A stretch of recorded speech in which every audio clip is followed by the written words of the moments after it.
you spent much of your of the last few decades kind of focusing on death and dying. And in the age of COVID, in the age of these various multiple pandemics that we're experiencing, people are rushing towards spiritual companionship, towards spiritual guidance in a way that I haven't seen in my lifetime.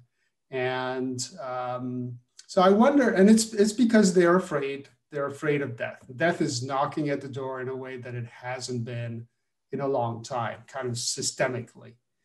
And so I wonder if you could start with just some of your reflections on the focus of that practice that you've had on death and dying in the context of the multiple pandemics that we're experiencing.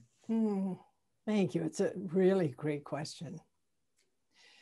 So I think that the experience of confronting our mortality is, of course, even from the early Greeks or from the story of the life of the Buddha in terms of the Buddha's realization of the truth of impermanence, or indigenous peoples who honor the extraordinary change in seasons, the death and rebirth theme, that coming to terms with our mortality is in a way the bedrock of what it means to be a spiritual person.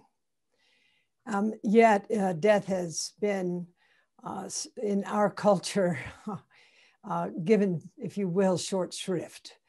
And we've not been able to often access the profundity that can arise as a result of coming to terms with the truth of our own mortality in a way that allows us to hold in regard all beings and all things, and to prioritize, to see what is really important about our lives.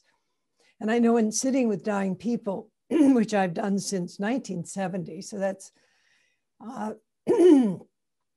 long time. That's, what is that now? 50 years. Mostly when people are dying, they're not thinking about how big their houses are or what they're going to do with their Cadillac.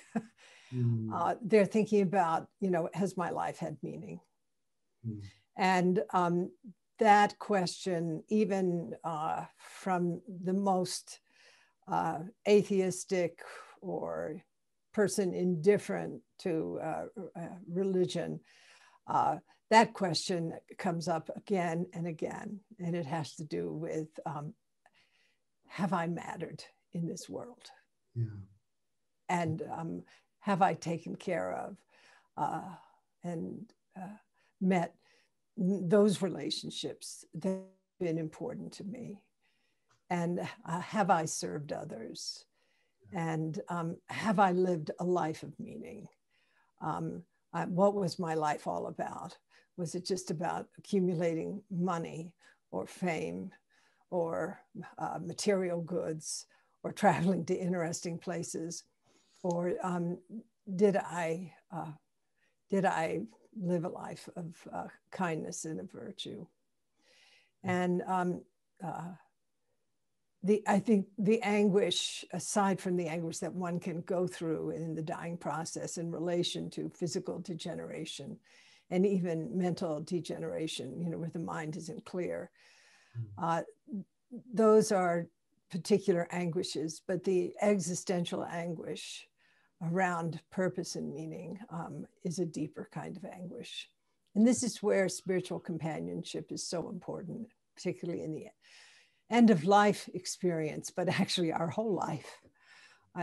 It's a little late to just sort of jump in the last minute. Yeah. Though a spiritual companion coming alongside can be incredibly supportive and beneficial. But it is to understand, in fact, we all need spiritual companionship. Have you given any thought to what your keynote might be, what you might say to all of us here in 2.5 weeks? I have written a book call Standing at the Edge. And for me, it was a very powerful process, because as someone who has been a spiritual companion to many people, not just dying people, but people in, many phases of their life. And also having borne witness to the experience of those whose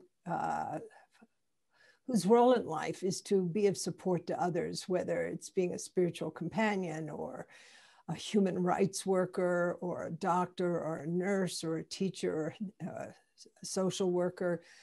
All of these individuals, in an interesting way, sometimes very subtly, have the responsibility of being a spiritual companion. A teacher is a spiritual companion to her or his students. And in working with many people in these service areas, it was clear to me that what we would call the aspirational or the virtue aspect of being in service to others, so important for the character of such individuals, that he or she manifest certain qualities related to compassion and kindness and respect and so forth. But that there were, on these virtue-based qualities in our psychosocial world, shadows that were actually depleting those who are endeavoring to serve.